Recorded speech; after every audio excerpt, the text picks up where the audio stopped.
A father's love is supposed to be unconditional. Morgana's had a price tag, $40,000 and a clean slate at the card tables. That was all it took for Jason to hand his only daughter over to a man who measured life in ledgers and bullet casings. She expected the worst, a basement, a monster. But what Roman Costa did when he finally locked the bedroom door behind them, it shattered everything she thought she knew about monsters. The kitchen smelled of stale beer and rotting onions. It always did.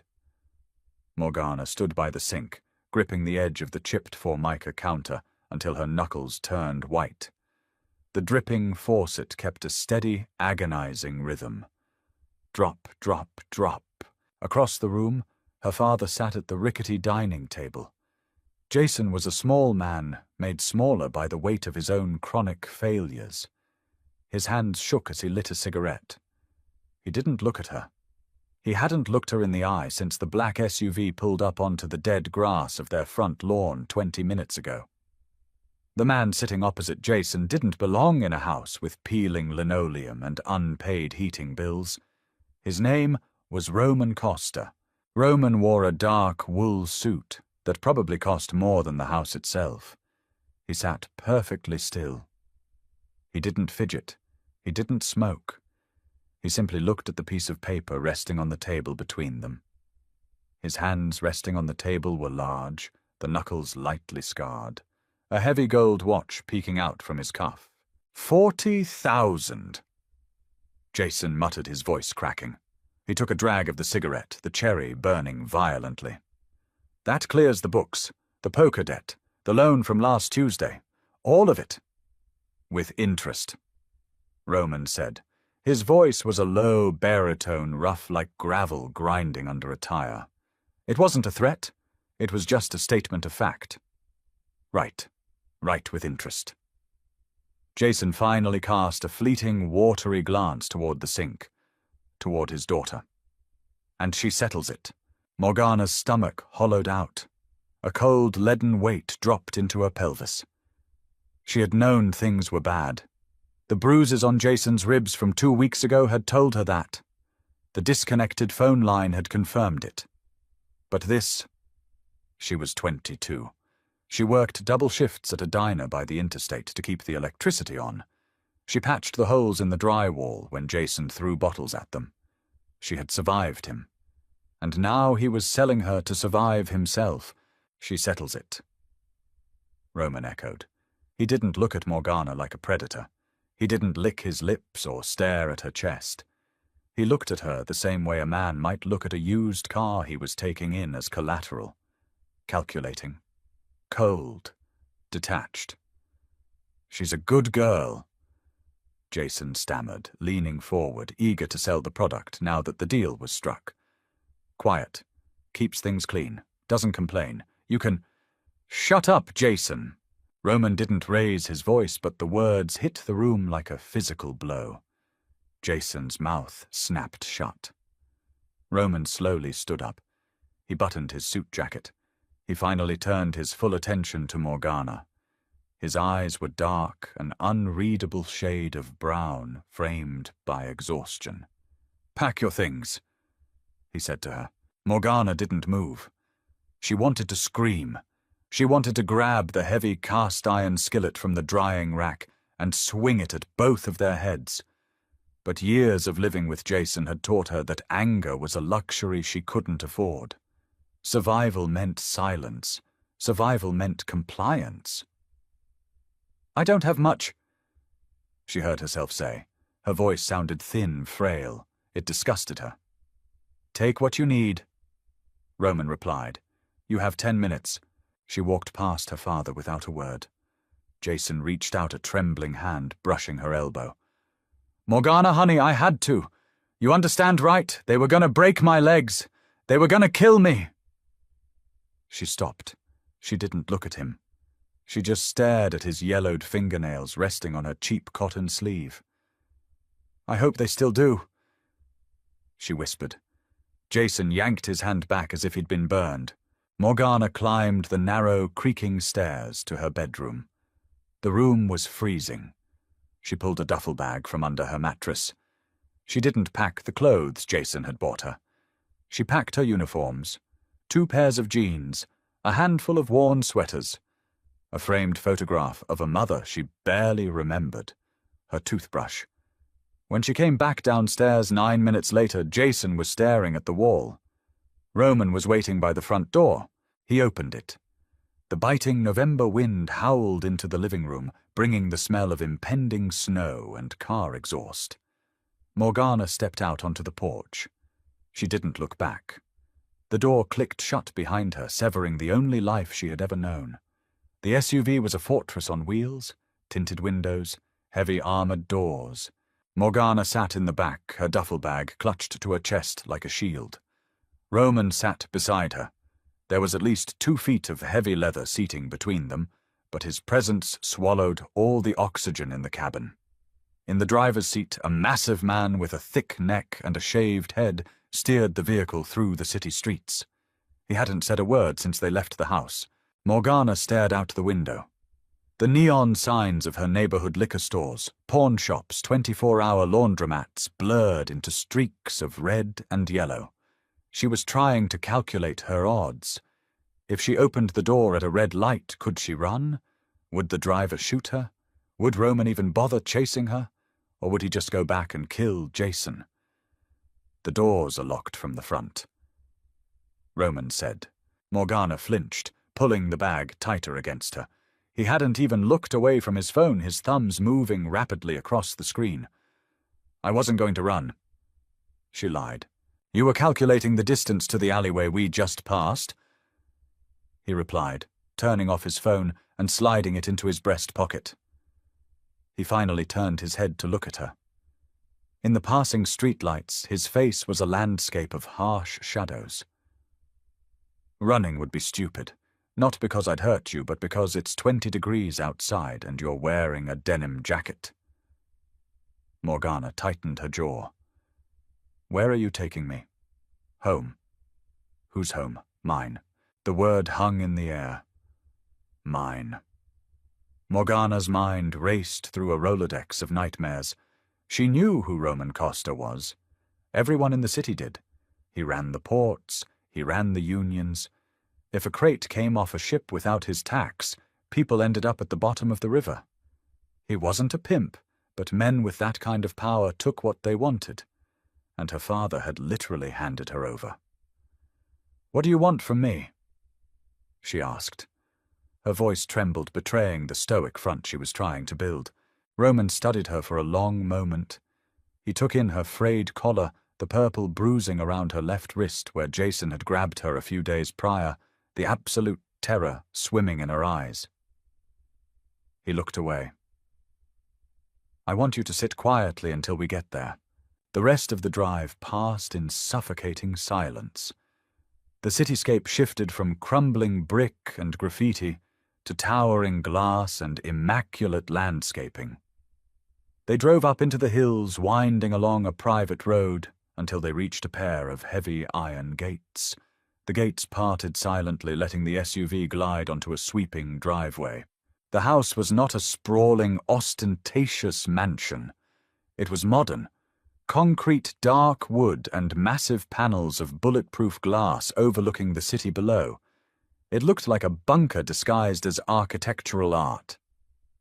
The driver parked. Roman stepped out and didn't wait to open her door. The driver did that. Morgana stepped onto the freezing pavement, her worn sneakers slipping slightly on a patch of ice. She hugged herself, shivering violently as the wind bit through her jacket. Inside, Roman said, walking ahead of her. She followed. What choice did she have? The interior of the house was warm, smelling of cedar and expensive, subtle cologne. The floors were dark hardwood. The walls were bare of art. It was spotless, clinical, and completely devoid of warmth. Roman unbuttoned his coat and threw it over the back of a leather sofa. He looked at the driver. Hayes, lock down the perimeter. I'm turning in. Yes, boss. Hayes disappeared down a hallway. Roman turned to Morgana. She was standing frozen on the entryway rug, terrified to track dirt onto the pristine floor. "Follow me," he said. He led her up a floating glass staircase. Morgana's heart hammered against her ribs. This was it. This was the part where the transaction was finalized. She squeezed her eyes shut for a second, silently cursing Jason to hell, praying she could just dissociate, go numb, and let whatever was about to happen happen. Roman stopped at the end of the hall. He pushed open a heavy oak door and flipped a switch. Soft, warm light flooded the room. It was a bedroom. A massive king-sized bed with thick white duvets, a large window overlooking the city, a door leading to an ensuite bathroom. "This is your room," Roman said. Morgana stood in the doorway, her knuckles aching from gripping her bag. She waited for him to walk in. She waited for him to take off his suit jacket to tell her to undress. He didn't move. He stood in the hallway looking at her. "Bathroom has towels. Closet has some clothes. They probably won't fit perfectly, but they're clean." Roman pointed to the inside of the door. "There's a lock. Use it." Morgana blinked. The words didn't compute. "What?" "The door." Roman repeated slowly, as if talking to a panicked animal. "It locks from the inside. Turn the deadbolt. Go to sleep." He turned on his heel and started walking away. "Wait," Morgana blurted out. Roman stopped, looking back over his shoulder. "I don't understand," she said, her voice shaking badly now. The adrenaline was crashing. "My father sold me to you." Roman's expression darkened. It was the first time she saw genuine anger on his face, but it wasn't directed at her. "Your father is a parasite," Roman said quietly. "He owed me 40 grand. If he didn't pay it today, my associates were going to put him in the ground. To save his own skin, he offered me the only thing he had left. You. And you took it. I took it." Roman turned fully to face her. "Because I know who Jason's other creditors are. The Volkov brothers. He owed them 20 grand. He was going to offer you to them tomorrow when they came to collect." Morgana felt the blood drain from her face. The Volkovs didn't just hurt people. They disappeared them. They ran the trafficking rings out of the eastern seaboard. "I bought his debt," Roman continued, his voice devoid of emotion. "You aren't a slave. You aren't a whore. You're an employee. You're going to clean this house, you're going to cook, and you're going to earn your keep until that 40,000 is paid off. Minimum wage minus room and board. It'll take you a few years." Morgana was dizzy. The walls felt like they were tilting. "You bought me to make me a maid. I bought you because I needed my books balanced and I didn't want to shoot your father in his living room." Roman shoved his hands into his pockets. "Lock the door, Morgana. Breakfast is at 7. He walked away, his footsteps disappearing down the long hall. Morgana stepped into the bedroom. She dropped her duffel bag on the plush carpet. She pushed the heavy oak door shut. With trembling fingers, she reached out and twisted the brass deadbolt. Click. She sank down against the wood, pulling her knees to her chest, and for the first time in 10 years, she cried. Not from fear, but from the sheer overwhelming weight of a locked door. Sunlight cut through the floor-to-ceiling windows, bright and blinding. Morgana woke with a gasp, her heart racing as her eyes darted around the unfamiliar room. The panic lasted for 3 brutal seconds before the memories of the previous night washed over her.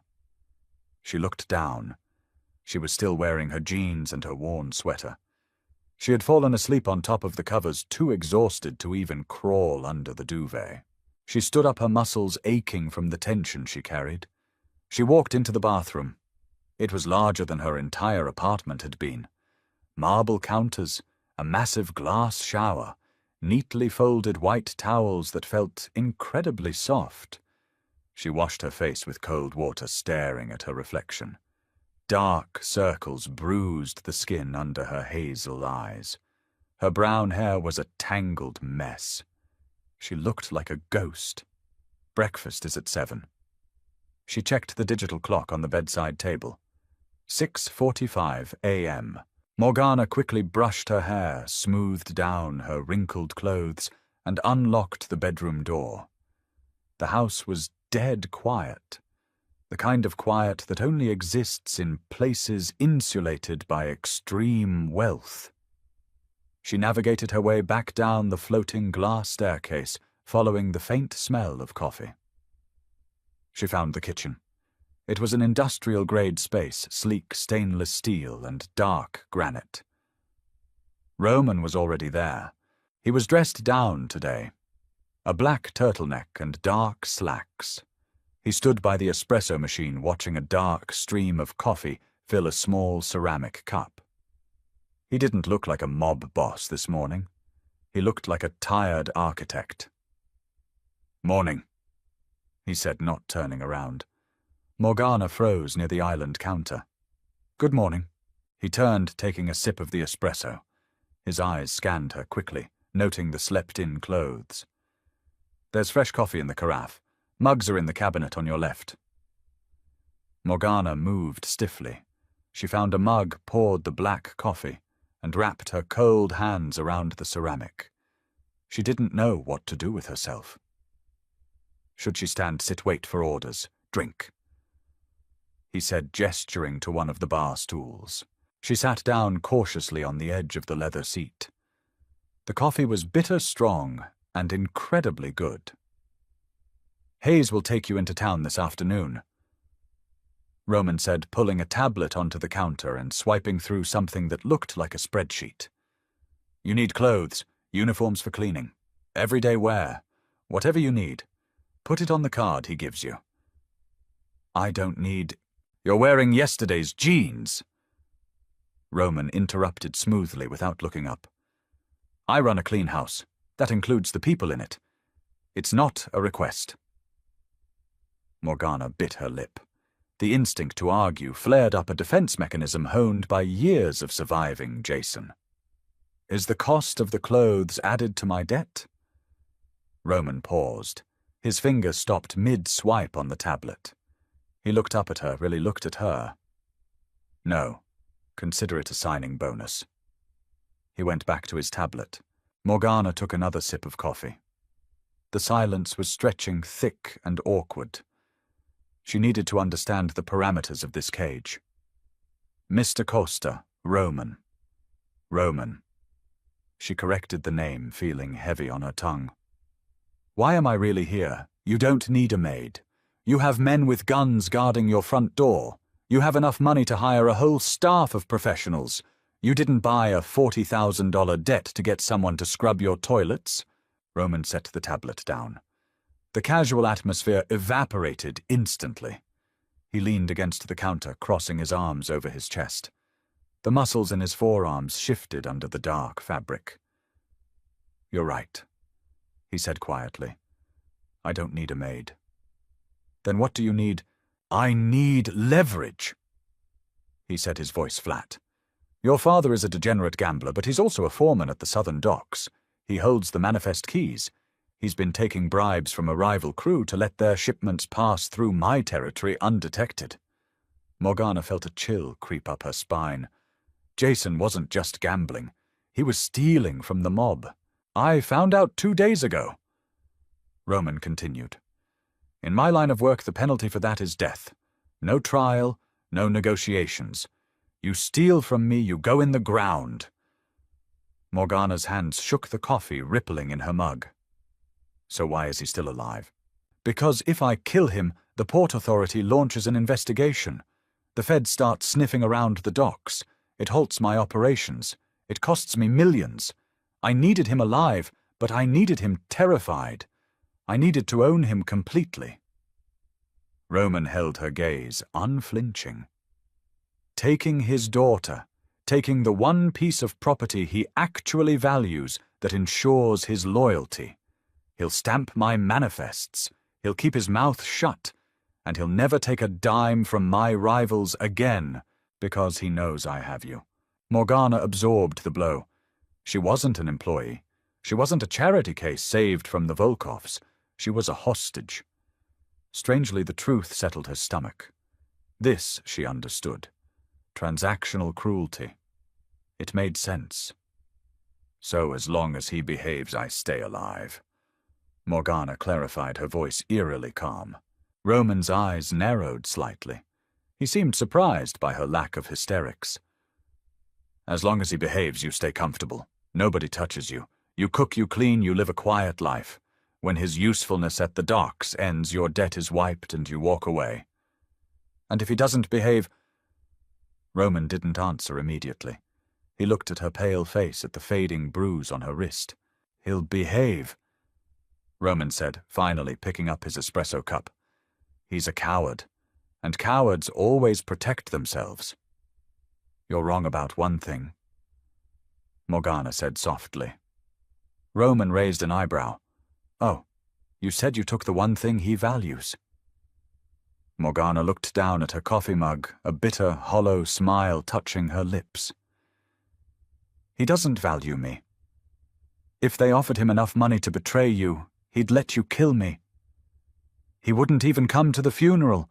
Silence descended on the kitchen. Roman didn't dismiss her words. He didn't offer a platitude. He just watched her analyzing the profound, broken honesty in her eyes. Then let's hope for your sake they don't make him an offer, Roman said quietly.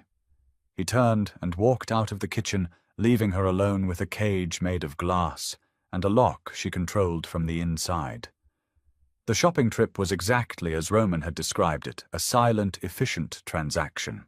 Hayes drove her to a mid-tier department store on the edge of the affluent suburbs. He didn't follow her into the aisles, but he stood by the sliding glass doors, a massive, unmovable object, with his hands folded in front of his belt. Morgana moved through the racks quickly. She didn't buy silk or cashmere. She bought heavy cotton t-shirts, dark denim, and sensible canvas shoes.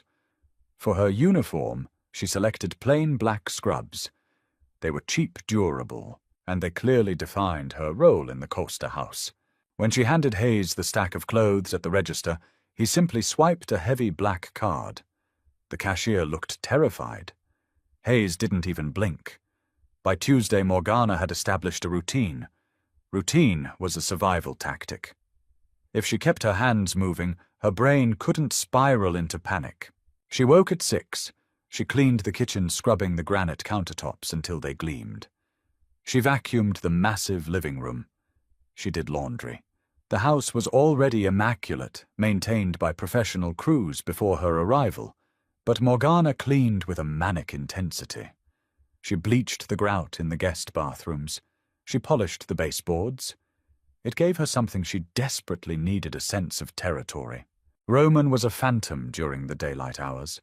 He left before 8, driven away in the armored SUV, and rarely returned before nightfall.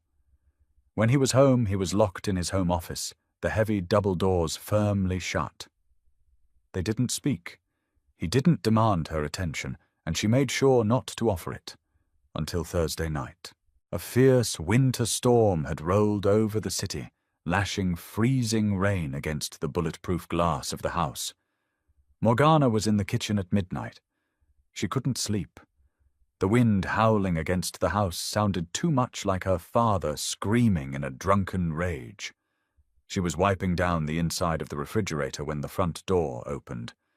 She froze the sponge dripping soapy water onto the linoleum. Heavy, irregular footsteps echoed in the foyer. Roman walked into the kitchen. He didn't look like the untouchable boss who had bought her a few days ago. His tie was gone. His white dress shirt was unbuttoned at the collar, and the left sleeve was rolled up to the elbow. A stark, bright smear of crimson soaked the cuff of his right sleeve. Morgana stopped breathing. She backed away from the fridge, pressing her spine against the cool, stainless steel. Roman stopped when he saw her. His breathing was slightly elevated. He looked down at his bloodied sleeve, then back at her. The harsh overhead lights cast deep shadows under his eyes. "Go to your room, Morgana," he said. His voice was exhausted, devoid of anger. She didn't move. Her eyes were fixed on the blood. "Are you hurt? It's not my blood." The admission was blunt. It hit the sterile kitchen air like a dropped stone. He walked to the sink, turning on the cold water. He shoved his hands under the stream, aggressively scrubbing a faint red stain from his knuckles. Morgana watched the water swirl pink down the drain. The reality of who he was, what he did to maintain this house, this power crashed over her. "I told you to go to your room," he repeated, turning off the tap. He grabbed a paper towel and dried his hands. "I couldn't sleep," she said. Her voice shook, but she forced herself to stand her ground. Shrinking away from violent men only made them angrier. She had learned that the hard way. "I was cleaning." Roman looked around the kitchen. He noticed the gleaming fridge shelves, the perfectly aligned spice racks. He looked back at her, taking in her black scrubs and damp hands. "The house is clean, Morgana. You've been scrubbing the same floors for 3 days." He tossed the paper towel into the trash. "You don't have to perform for me. I'm not going to hit you if there's dust on the mantel." She flinched. The casual way he pinpointed her trauma felt invasive. "I clean because I want to—" She shot back, a defensive edge creeping into her tone. "It's the only thing in this house I can control." Roman paused. The irritation in his posture slowly bled away. He leaned against the counter, suddenly looking incredibly tired. He reached into his pocket, pulled out a crushed pack of cigarettes, and lit one. He took a long drag, the cherry glowing fiercely in the dim light. "Fair enough," he murmured, exhaling a thin stream of grey smoke towards the ceiling. He didn't offer her one. He didn't ask her about her day. He just stood there, smoking in his own kitchen with a man's blood on his cuff, sharing the quiet with her. Morgana should have walked away. The smart, safe play was to retreat to her room and lock the heavy oak door. But the oppressive silence of the house had been gnawing at her all week. She walked over to the espresso machine. She grabbed a clean rag and began wiping down the chrome siding. "Did someone try to steal from you again?" she asked quietly. Roman looked at her, his dark eyes narrowing slightly through the smoke. "A crew down at the South Port thought they could reroute a shipment of electronics without paying the transit tax." "So you hurt them." "I explained the economic realities of operating in my territory," Roman replied flatly. "Violence is a tool, Morgana.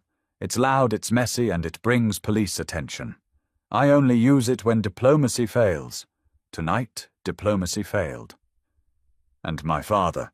She asked the question, slipping out before she could stop it. "Is he playing diplomat?" Roman took another drag. He crushed the cigarette out in a small ceramic dish next to the sink. "Your father stamped 3 of my manifests this morning. He's clocking in on time. He's sober. For a man who sold his daughter to save his legs, he's remarkably productive." It was a cruel thing to say, but Morgana appreciated the lack of pity. Pity was useless. "He'll slip," Morgana said, scrubbing a non-existent stain on the chrome. "He can't handle pressure. When things get tight, Jason looks for the exit. He always has." "Let me worry about Jason," Roman said. He pushed off the counter. "Leave the kitchen. Go to sleep. If you need something to control tomorrow, the library shelves haven't been dusted." He walked out of the kitchen, his heavy footsteps retreating up the stairs. Morgana stood alone in the bright, sterile room. The smell of his cigarette smoke lingered in the air, masking the scent of bleach. She looked down at her hands. They had stopped shaking. The call came 2 weeks later. It was 3 in the morning. Morgana was abruptly pulled from a deep sleep by the sound of shattering glass. She sat bolt upright, her heart hammering against her ribs. The house was usually tomb silent at night. She scrambled out of bed, her bare feet hitting the cold hardwood. She crept to her bedroom door, pressing her ear against the heavy oak. Downstairs, voices were shouting. Not the controlled, low murmurs of Roman's men. This was frantic. Angry. He's gone boss! The whole trailer is cleared out! That was Miller, one of Roman's lieutenants. A heavy thud echoed through the floorboards, followed by the sound of something wooden snapping. Morgana carefully unlocked her door. She cracked it open just enough to see down the hallway toward the top of the glass staircase. Roman was standing in the foyer below. He was wearing black sweatpants and a t-shirt completely barefoot. He looked dangerous. The restrained, calculated businessman was gone.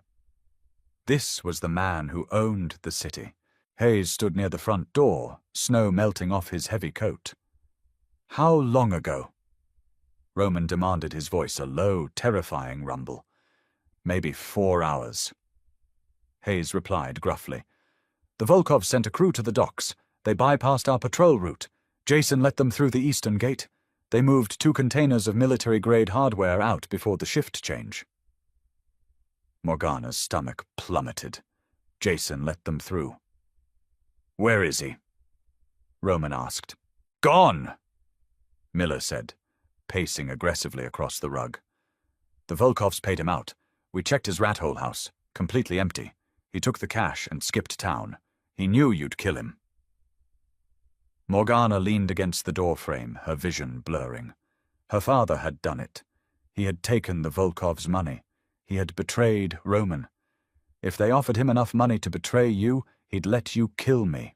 Her own words from 2 weeks ago echoed in her head. She had warned Roman. She had told him Jason didn't care about her. But knowing it and living it were 2 entirely different things.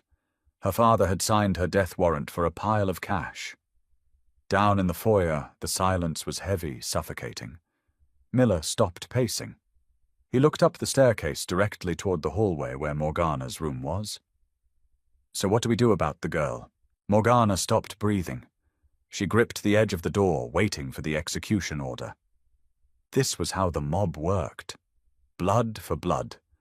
Leverage only worked if you were willing to destroy it when the terms were broken.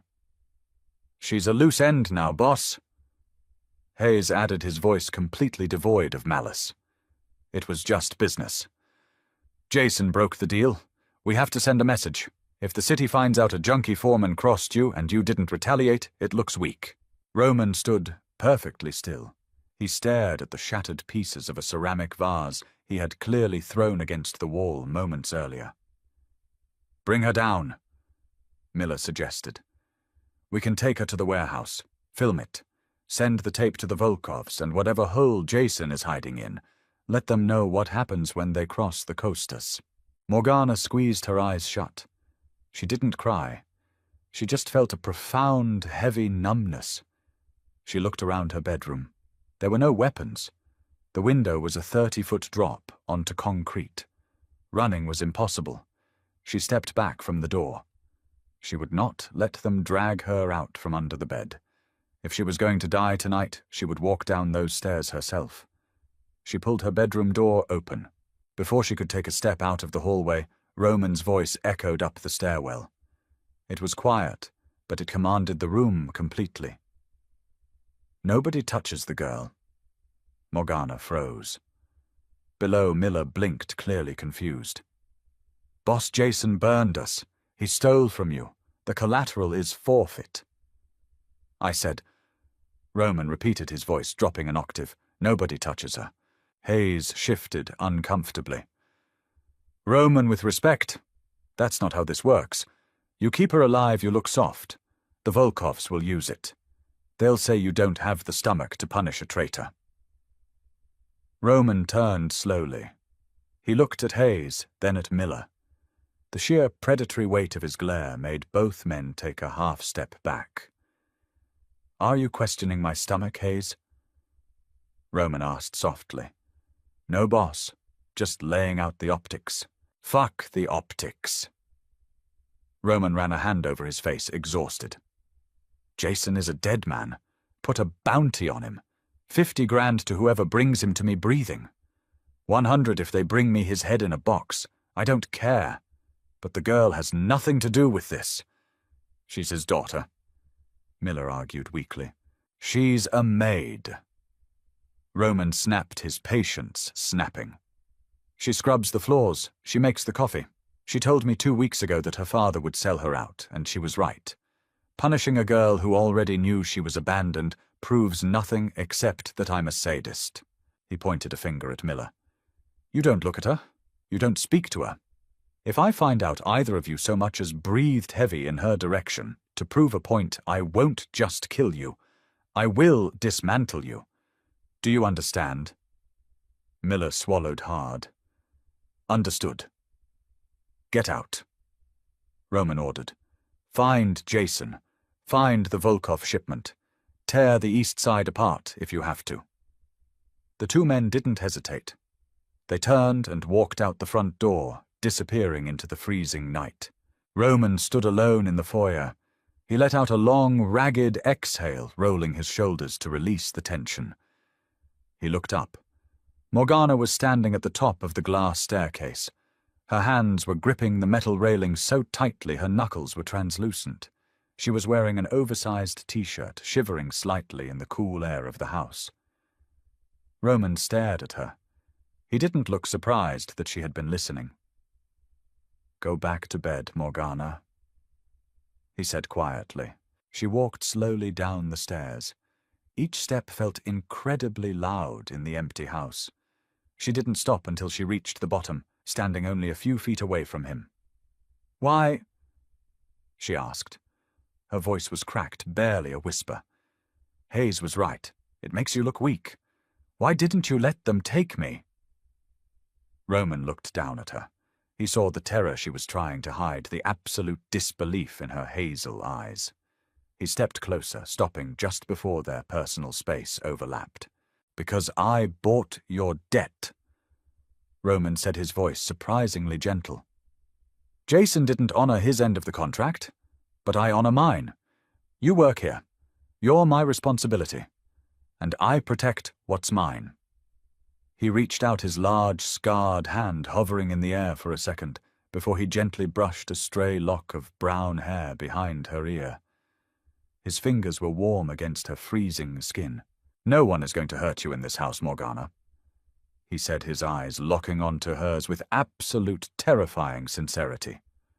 I suggest you start believing that. He dropped his hand, turned, and walked toward his office, leaving her standing in the foyer entirely stunned. The monster she had been sold to had just become the only person in the world keeping her alive. February arrived with teeth. Ice coated the windows of the Costa estate, a thick, impenetrable frost that blurred the city lights below into hazy smears. Inside, the climate control kept the ambient temperature at a perfect 70 degrees. But the atmosphere was freezing. The war with the Volkovs had begun. It wasn't a loud, cinematic war. It was fought in the shadows, measured in missed shipments, burnt warehouses, and men who simply didn't come home to their wives. Morgana didn't see the violence, but she felt its tremors. The estate transformed. The skeleton crew of guards tripled. Men in heavy coats and suppressed rifles paced the perimeter of the property line 24 hours a day. The house itself became a war room. Lieutenants came and went at all hours, their boots tracking grey slush onto the pristine hardwood floors. Morgana didn't clean the slush. Not immediately, anyway. Something fundamental had shifted inside her since the night Roman refused to let Miller kill her. The manic, fear-driven need to scrub baseboards evaporated. She was no longer trying to prove her utility to avoid a bullet. She was simply living in the house. Roman, however, was barely living at all. He was a ghost haunting his own home. He stopped sleeping. He existed entirely within the heavy double doors of his office, emerging only to issue rapid, clipped orders to Hayes before disappearing again. When he did come into the kitchen, his face was drawn, the dark circles under his eyes, bruising into a permanent exhaustion. It was a Tuesday night, close to 2 a.m., when Morgana finally crossed the invisible boundary they had drawn between them. She was in the kitchen reading a paperback she had found in the library. The house was quiet, the guards outside shivering in the bitter wind. She heard the heavy thud of Roman's office door opening down the hall. Footsteps approached. Slow. Dragging. Roman walked into the kitchen and stopped. He looked at the espresso machine, then at the empty carafe of the drip coffee maker, and finally he just rested his forehead against the cold stainless steel of the refrigerator door. He didn't say a word. He just stood there, a man buckling under the invisible weight of a crumbling empire. Morgana put her book down. She didn't ask if he was okay. It was a stupid question to ask a man fighting a mob war. Instead, she stood up, walked past him, and pulled a carton of eggs and a block of cheddar from the fridge he was leaning against. Roman lifted his head, watching her through bloodshot eyes. "What are you doing?" "You're out of coffee," she said smoothly, cracking 3 eggs into a glass bowl. "And caffeine isn't going to fix whatever is happening to your nervous system right now. You need protein. Sit down." It was a command. Roman stared at her. For a second, a flicker of his usual dominant authority flashed across his face, ready to shut her down. But the exhaustion won. He pulled out a bar stool and sat heavily, resting his elbows on the granite island. He watched her cook. The rhythmic whisking of the eggs, the sizzle of butter in the hot pan, the practiced, efficient way she moved. It was domestic, ordinary, completely foreign to the violent chaos dominating his life. She slid a plate of scrambled eggs and toast across the counter. She placed a glass of water next to it. "Eat," she said. Roman picked up the fork. He took a bite. He closed his eyes, chewing slowly. It was the first hot meal he'd had in 3 days. "The Volkovs hit the northern transit hub," Roman said, quietly, his voice raspy. He didn't open his eyes. It was as if he was talking to himself, confessing to the empty air. "Burned 3 trucks. The drivers didn't make it out." Morgana's hand stilled on the edge of the sink. "I'm sorry. Don't be. They knew the risks. I pay them for the risks." He opened his eyes, looking at the half-eaten eggs. "Your father gave the Volkovs the security schedules for all my hubs. That's what he sold me out for. He gave them the blueprint to dismantle me." Morgana felt a familiar spike of shame, hot and bitter. "Have you found him?" "No, he's a rat. Rats know how to hide in the walls." Roman took a drink of water. His gaze drifted up to meet hers. "Hayes thinks I should have killed you. He thinks keeping you here is a distraction. A liability." "Is he right?" "Probably." Roman set the glass down. The hardness returned to his jaw, the ruthless Mafia boss settling back into his skin. But it lacked its usual bite. "But I don't take advice from Hayes on how to run my house." He finished the food in silence. When he was done, he pushed the plate forward and stood up. He looked better. The violent tremor in his hands had vanished. The food grounded him. "Thank you," he said. It wasn't a throwaway, polite gesture. He meant it. "Go to sleep, Roman," she said softly. He paused in the doorway. "Tomorrow Hayes is going to bring you a cell phone. It only has 3 numbers programmed in. Mine, Hayes, and the security gate. Keep it charged. Keep it on you." Morgana frowned. "Why? Because the walls are getting thin." Roman replied, his voice devoid of emotion. "And I don't like liabilities." He walked away. Morgana stared at the empty plate. He called her a liability, but he was giving her a lifeline. It was a contradiction she was slowly learning to navigate. The monster was bleeding, and God help her, she wanted to help him stitch the wounds. The phone in Morgana's pocket vibrated at 4:15 p.m. on a Thursday. She was in the library, dusting the high shelves. She pulled the sleek black device from her jeans. The screen displayed a single name, Hayes. She answered, her stomach twisting into a sudden tight knot. "Hello. Get towels." Hayes barked over the line. The background noise was chaotic tires, screeching, a horn blaring aggressively. "Clean towels, bottled water, Go to the kitchen and clear the island counter. Move everything. Hayes, what's going on? Just do it. Morgana, 3 minutes. The line went dead. Morgana didn't freeze. The adrenaline hit her bloodstream sharp and cold.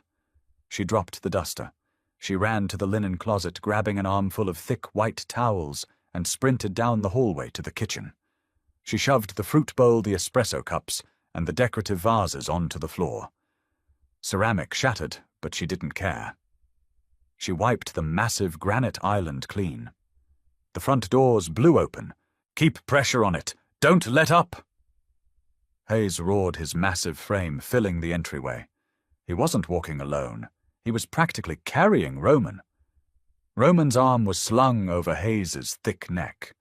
His head hung low, his dark hair plastered to his forehead with sweat.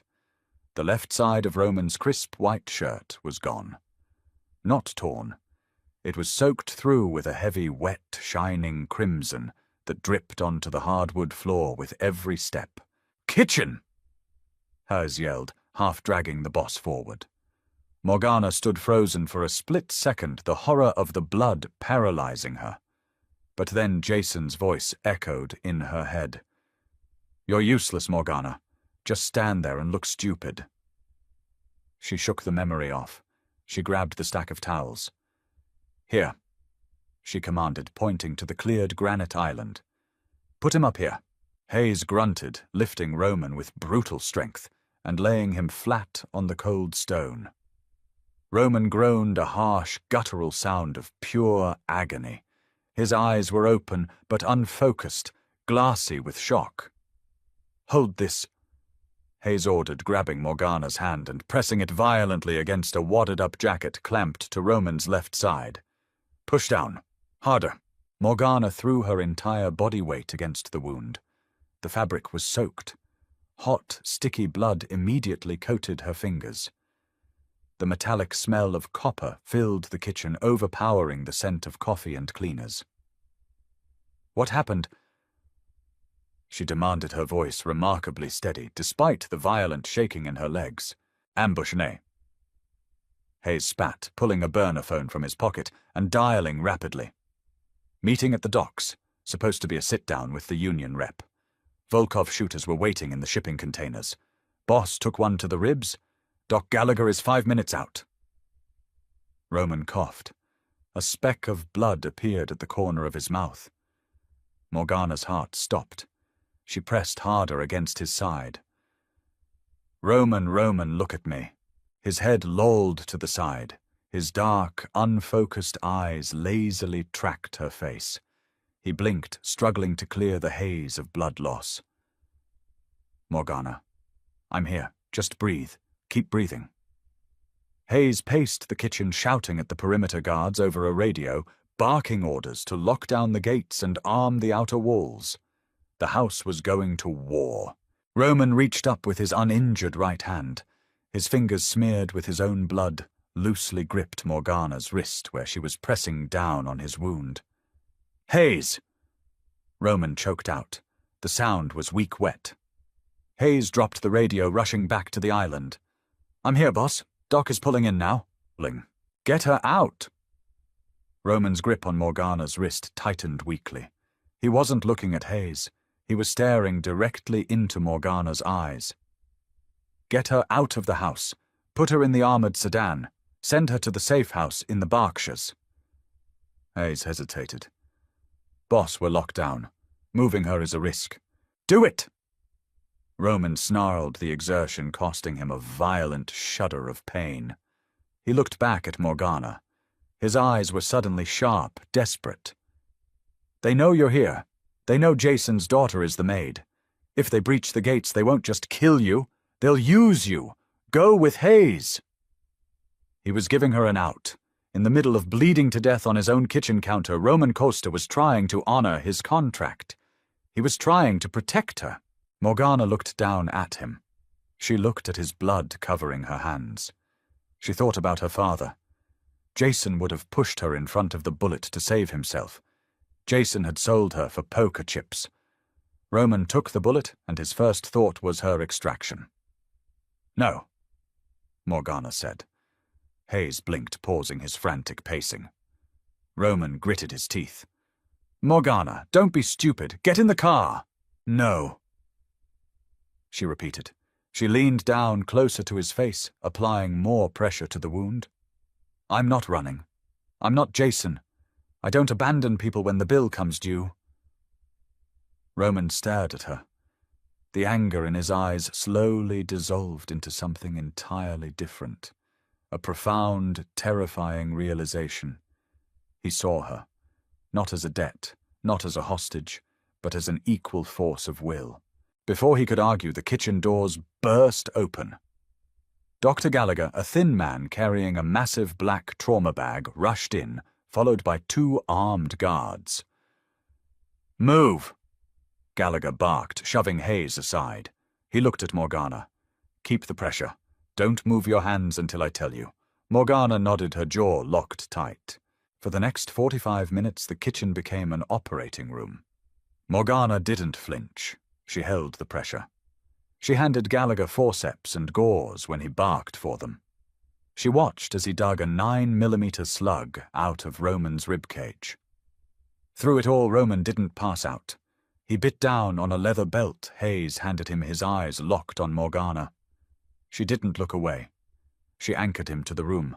When it was finally over, Gallagher stitched the wound, pumped Roman full of antibiotics and heavy painkillers, and instructed Hayes to move him to a sterile bed. He's lucky, Gallagher told Hayes, wiping blood off his glasses. An inch to the right, it shatters the spleen. Keep him flat. If he runs a fever, call me. Hayes nodded, lifting Roman carefully. Roman was fighting the morphine, struggling to stay conscious, as Hayes carried him towards the stairs. He looked back over his shoulder. Morgana was standing by the ruined granite island. Her black scrubs were ruined. Her arms were covered in his blood up to the elbows. She looked exhausted, pale, and entirely resolute. You should have run. Roman slurred softly, his head resting heavily against Hayes's shoulder. Morgana walked over to the sink and turned on the hot water.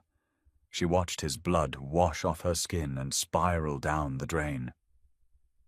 I'm exactly where I'm supposed to be, she said.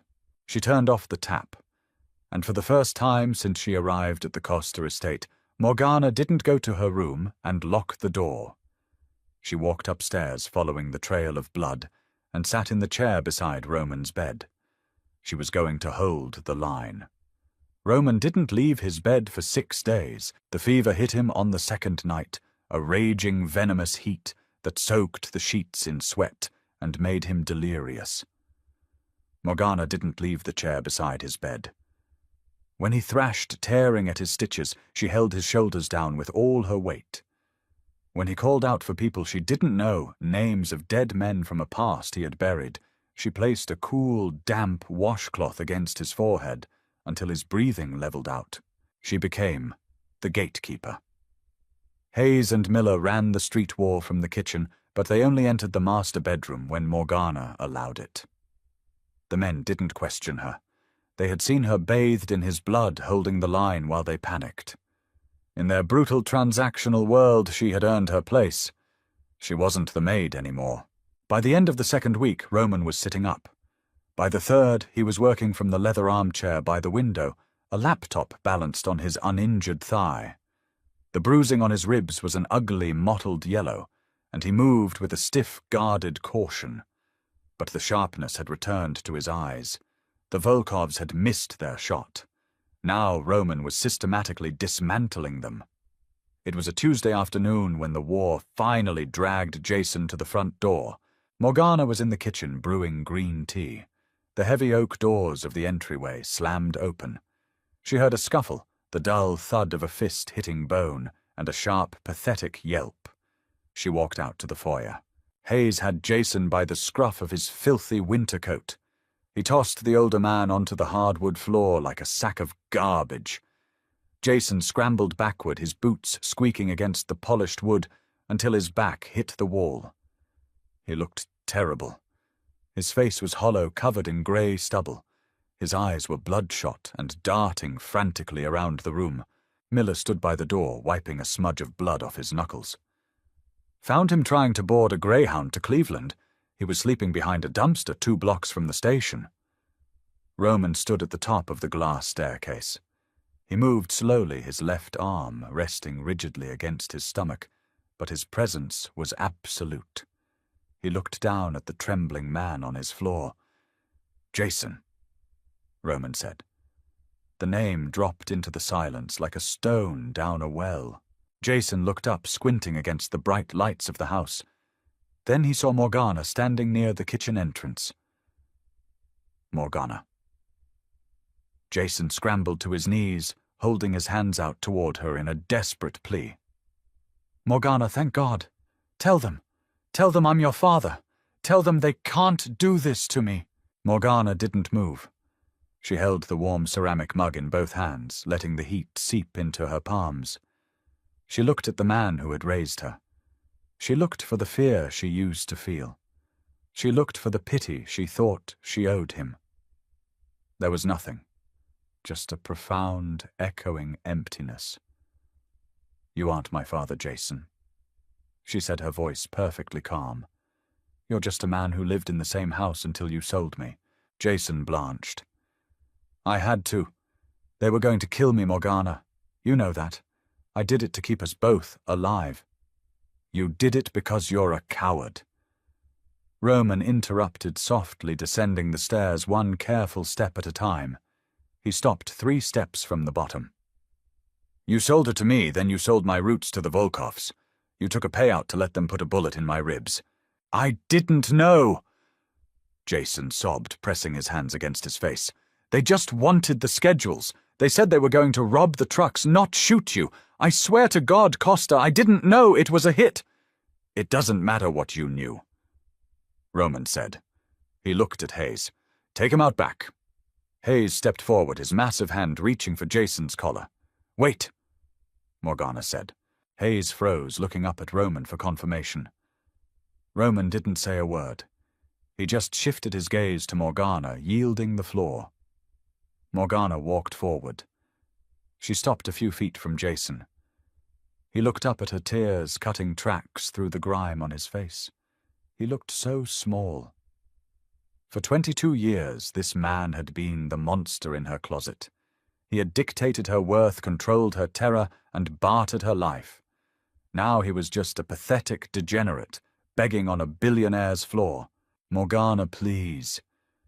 Jason whispered, his voice cracking. "I'm your blood. My blood," Morgana repeated.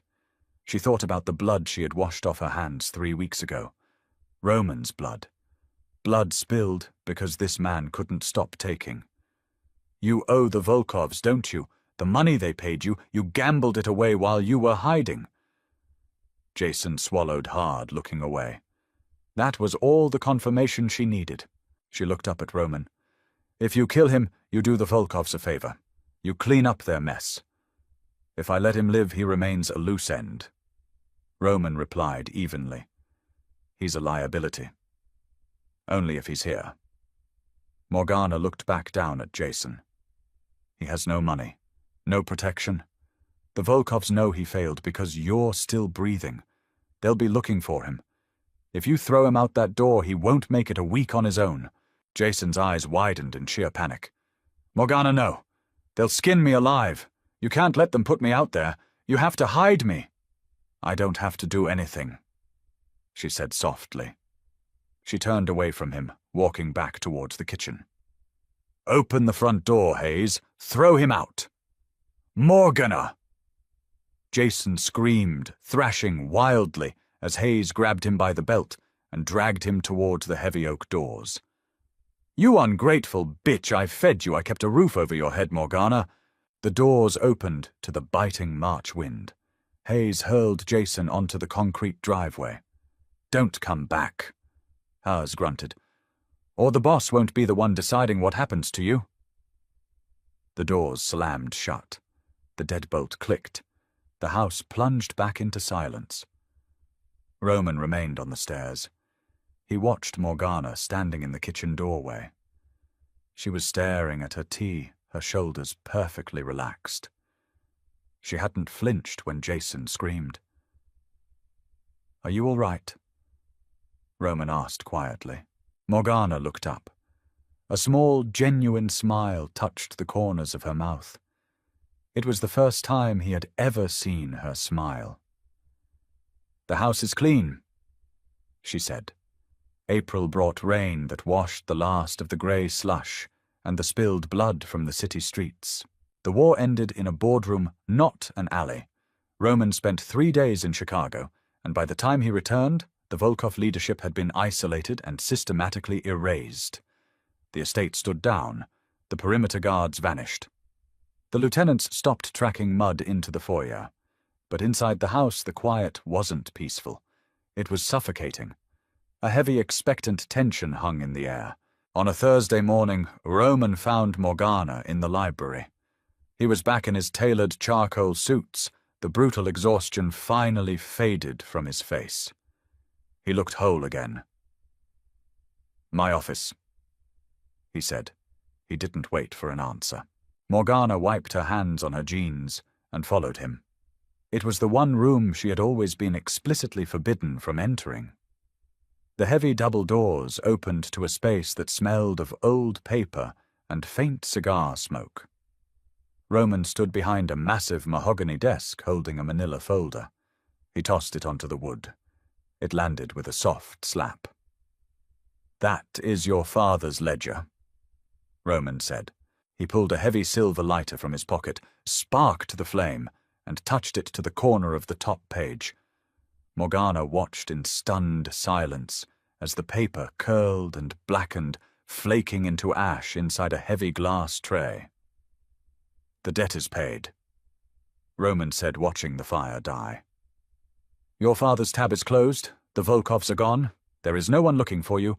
You don't owe me a dime." He slid a thick white envelope across the desk.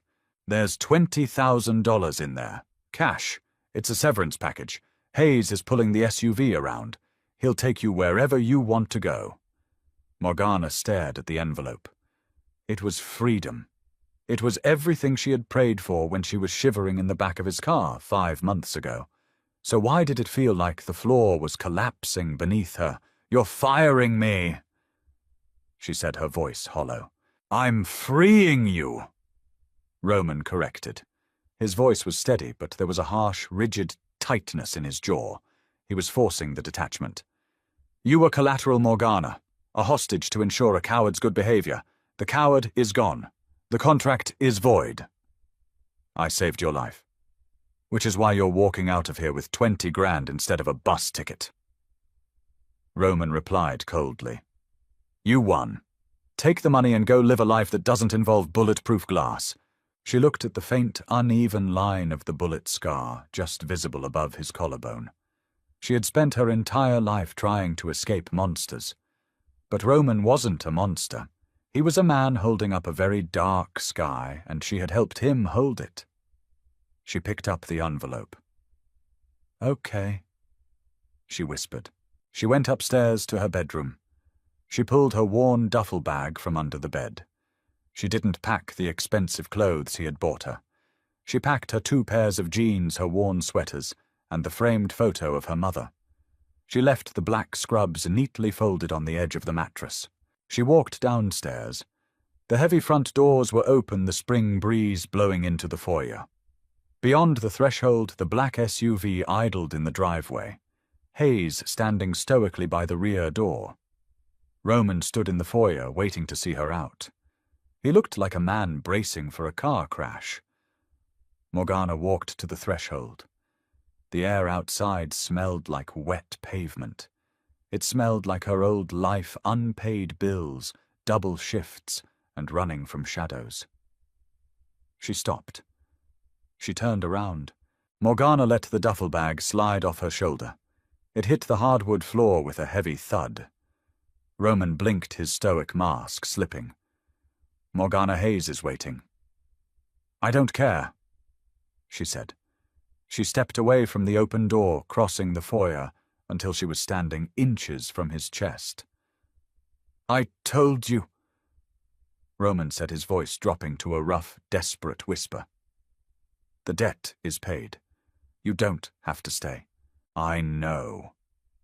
Morgana replied, meeting his dark eyes without an ounce of hesitation. But I'm not a hostage anymore, and I don't work for you. No. Then I don't need a room with a lock. Roman stopped breathing. The air between them crackled with a terrifying, raw honesty. He searched her face, looking for fear, obligation, or trauma. He found a woman who had held his blood in her hands and made a choice. Slowly, Roman reached out. His large, scarred hands cupped her face, his thumbs gently tracing her jawline. If you stay. Roman whispered, his forehead resting against hers. You don't leave. I won't let you leave. I'm not a good man, Morgana. I don't want a good man. Morgana whispered back, her hands coming up to grip his wrists, anchoring him to her. I just want you. Roman closed his eyes, a ragged breath escaping his chest as the tension of the last 5 months finally shattered. He pulled her against him, burying his face in her hair.